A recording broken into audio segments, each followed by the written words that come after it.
بسم اللہ الرحمن الرحیم۔ السلام علیکم ورحمۃ اللہ وبرکاتہ۔ یورپ کا سب سے خطرناک مجرم اسلام کے ہاتھوں گرفتار۔ البانین مافیا کے بارے میں تو آپ جانتے ہی ہوں گے۔ یہ اس خطرناک مافیا کا ڈان ایلوس کیلا منڈی ہے جو اسمگلنگ کا بے تاج بادشاہ تھا۔ وہ صرف گولی کی زبانی بات کرتا تھا، بے پناہ دولت رکھتا تھا جس کے بحری بیڑے چلتے، جو کئی کمپنیوں، محلات، ولاز، ہوٹلز اور ریستورانوں کا مالک تھا۔ اس کی کل دولت کا درست تخمینہ کسی کو معلوم نہیں تھا۔ امریکی صدر باراک اوباما نے اسے یورپ کا سب سے خطرناک شخص قرار دیا تھا۔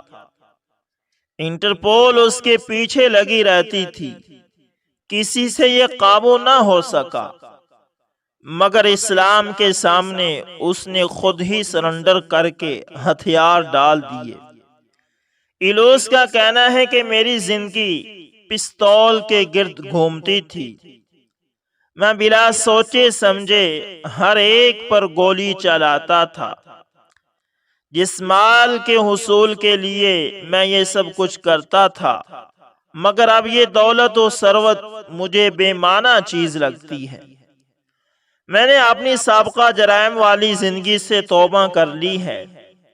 میرے ایک دوست نے ایک مرتبہ کہا کہ اگر تم حقیقی خوشی چاہتے ہو تو نماز پڑھو۔ میں نے یہ تجربہ کر کے دیکھا تو کافی راحت محسوس کی، جس کے بعد میں نے اسلام قبول کر لیا۔ مجھے ابھی تک نہیں معلوم کہ یہ فیصلہ میں نے کیسے کیا۔ بہرحال اس دوست کے احسان کا بدلہ میں نہیں دے سکتا۔ اللہ کا شکر ہے کہ اس نے مجھے ہدایت سے نوازا۔ اگر میں سابقہ ڈگر پر چلتا تو سیدھا جہنم چلا جاتا۔ ہمارا منشیات کا کاروبار تھا جو کئی برے اعظموں تک پھیلا ہوا تھا۔ اس کے ساتھ بین الاقوامی سطح پر تیل کی اسمگلنگ بھی کرتے تھے۔ بلیک منی کو وائٹ کرنا بھی ہمارے کاروبار کا حصہ تھا۔ اب میری ہر شخص سے یہی درخواست ہے کہ اس لعنت سے خود کو بچائے۔ میری توبہ کا یہ اثر ہوا کہ مافیا کے تمام کرندوں نے بھی توبہ کر لی۔ اب الحمدللہ وہ منشیات کا دھندا بند کر کے صوم و صلات کے پابند ہیں۔ جو تھوڑے بہت بچے ہیں اب ان پر بھی محنت کر کے انہیں اس اندھیری راہ سے نکالنے کی کوشش کر رہے ہیں تاکہ وہ بھی سچے مسلمان ہو جائیں۔ اسلام قبول کرنے والی ناروے خاتون کی کہانی۔ میرا مسلمان ہونا میرے اہل خانہ کے لیے قابل قبول نہ تھا۔ میری ماں نے مجھے گھر سے نکال دیا اور میں کئی دنوں تک ناروے کے مسلمان گھروں میں رہی۔ فارس نیوز ایجنسی کے مطابق اوسلو میں مقیم مونیکا ہنگسلم نے اقرا ٹیلی ویژن پر اس موضوع پر گفتگو کرتے ہوئے کہ اس نے کیوں اسلام قبول کیا، کہا کہ میں نے صرف پردے کو عورت کی توہین نہیں سمجھتی، بلکہ میں اسے عورت کی سہولت اور آسانی کے لیے انتہائی ضروری سمجھتی ہوں۔ مونیکا کہتی ہیں کہ میں نے اتفاقاً اسلام قبول نہیں کیا، بلکہ یہ مسئلہ چند سال پرانا ہے۔ میں اس علاقے سے تعلق رکھتی ہوں جہاں مرد رات کو نشے میں دھت گھر آتے ہیں اور اپنی عورت کو تشدد کا نشانہ بنا کر اپنی اور اس کی زندگی کو تباہ کرتے ہیں۔ میں نے اسلام کو ایک امن، صلح اور رحمت کا دین سمجھ کر انتخاب کیا ہے۔ اس سے پہلے کہ میں اسلام کو قبول کرتی، میں نے قرآن مجید کا ترجمہ پڑھا اور اس کا انجیل سے موازنہ کیا۔ اس کے بعد میں قرآن کی الہی تعلیمات کی مجذوب ہو گئی۔ مونیکا کے بقول اس نے نہ صرف قرآن مجید کا مطالعہ کیا بلکہ فقہ اور سیرت پیغمبر علیہ السلام سے بھی آشنائی پیدا کی۔ نو مسلم مونیکا کہتی ہیں یورپ میں لوگ انجیل کا نام تو لیتے ہیں لیکن بدقسمتی سے اس پر عمل نہیں کرتے، لیکن جن مسلمانوں نے مجھے اسلام اور قرآن سے آشنا کیا وہ خدائی اور قرآنی تعلیمات پر عمل پیرا ہیں، اور جو کچھ قرآن و سنت میں موجود ہے اس کا خاص خیال کرتے ہیں۔ یہ وہ چند اہم چیزیں تھیں جن کو دیکھ کر میں نے اسلام کو قبول کرنے کا فیصلہ کیا۔ مونیکا کہتی ہیں کہ انجیل کا مطالعہ کرنے کے بعد بھی میں اس کے مطالب کو نہ تو صحیح سمجھ سکی اور نہ وہ قابل عمل تھے، لہٰذا میں نے انجیل کو کنارے پر رکھ کر قرآن کا مطالعہ شروع کر دیا۔ قرآنی مطالب نے مجھے حیران کر دیا اور میں نے ان سے بہت زیادہ استفادہ کیا۔ میں سورہ توحید کے مطالعے اور تلاوت کو قرآن سے عشق کا آغاز اور اپنے لیے امن و سلامتی سمجھتی ہوں۔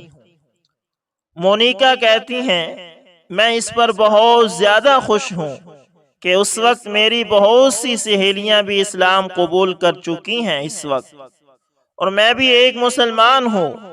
مونیکا اسلام قبول کرنے کے بعد اپنے خاندان کے رد عمل کی طرف سے اشارہ کرتے ہوئے کہتی ہیں میرے گھرانے کے لیے میرا اسلام قبول کرنا ناقابل قبول تھا۔ میری ماں نے مجھے گھر سے نکال دیا، میں کافی عرصے تک مسلمان گھروں میں رہتی رہی۔ اس میں کوئی شک نہیں میرا مسلمان ہونا شروع میں میرے گھر والوں کے لیے ایک بڑی مصیبت اور بحران کی مانند تھا، لیکن وقت گزرنے کے ساتھ ساتھ انہوں نے حقیقت کو تسلیم کر لیا اور مجھے گھر میں واپس بلا لیا۔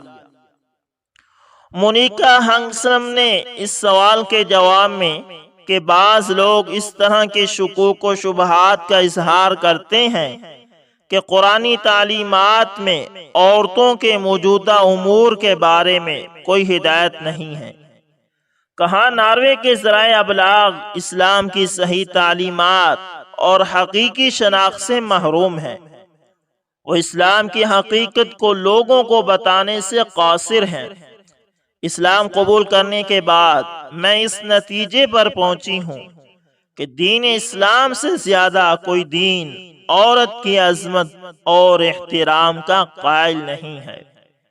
اسلام عورت کی آزادی اور عورت کے اکرام پر خصوصی توجہ مبذول کرتا ہے۔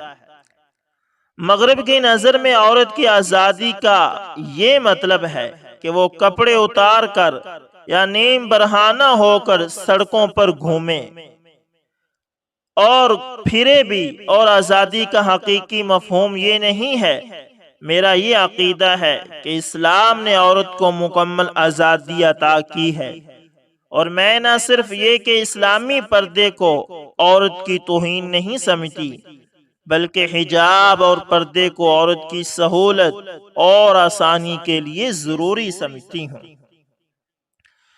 مونیکا اپنی روزمرہ کی مصروفیات کی تفصیلات بتاتے ہوئے کہتی ہیں میں آج کل ناروے کی بعض مسلمان خواتین کے ساتھ مل کر اسلامی تعلیمات کی تعلیم و تربیت کا پروگرام چلا رہی ہوں۔ ناروے کے مسلمان اسلام کی وجہ سے گوناگاہوں مشکلات کا شکار ہیں۔ یہاں کے مسلمان بچے مسلمان اساتذہ کی عدم موجودگی کی وجہ سے اسلامی تعلیمات سے دور ہیں، لہذا مسلمان آبادی میں ایک مسجد کی تعمیر کا پروگرام بنایا گیا، لیکن وسائل کی کمی کی وجہ سے یہ منصوبہ ابھی مکمل نہیں ہوا ہے۔ مونیکا مدینہ منورہ اور مکہ مکرمہ کی زیارت کے بارے میں کہتی ہیں میں جب مکہ مکرمہ پہنچی تو میرے اوپر ایک عجیب سی کیفیت طاری ہو گئی، اور مسجد الحرام کی زیارت کے وقت تو مجھے ایسے محسوس ہوا جیسے میں خدا کے بہت ہی قریب آ گئی ہوں۔ میری آرزو ہے کہ یہ زیارت مجھے بار بار نصیب ہو اور اسلام پوری دنیا میں پھیل جائے۔ مونیکا ایک شادی شدہ خاتون ہے اور اس کے 3 بچے ہیں جو قرآن پاک کو صحیح عربی لہجے میں تلاوت کرتے ہیں۔ یہ پورا خاندان اسلام کے سائے میں خدا پر ایمان رکھتے ہوئے مطمئن زندگی گزار رہا ہے۔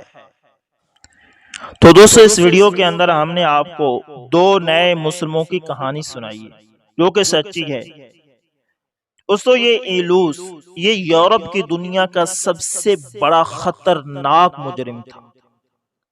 اسمگلنگ کرنا، چوری ڈاکے کرنا یہ اس کا کام تھا، اور اس کو امریکہ کے صدر باراک اوباما نے بھی دنیا کا خطرناک شخص قرار دیا تھا۔ آپ گوگل پر جائیں، آپ اسے سرچ کر کے دیکھ بھی سکتے ہیں۔ لیکن جب اس نے اسلام قبول کیا تو یہ تمام ایسی برائیاں جس کا یہ عادی تھا اس نے چھوڑ دی، اور اللہ تعالیٰ نے اس کو ہدایت سے نوازا۔ اب یہی شخص دوسرے لوگوں کی ہدایت کا ذریعہ بن چکا ہے۔ سینکڑوں لوگ اس ایک بندے کی وجہ سے اسلام کے اندر داخل ہو رہے ہیں۔ تو دوستو اسی طرح آپ نے مونیکا کی کہانی سنی جو صرف اسلام کے پردے سے متاثر ہو کر اسلام کے اندر لگی، اور وہ کہتی ہیں کہ مجھے جن مسلمانوں نے دعوت دی تھی وہ خود قرآن و سنت کے عامل تھے، قرآن و سنت پر عمل کرنے والے تھے۔ جب میں نے دیکھا کہ بائبل اور انجیل کو پڑھنے والے تو اس پر عمل نہیں کرتے، لیکن یہ لوگ قرآن پر عمل کرتے ہیں، سنت پر عمل کرتے ہیں، اسلام پر عمل کرتے ہیں، تو میں اس کو دیکھ کر متاثر ہوئی اور میں نے اسلام قبول کر لیا۔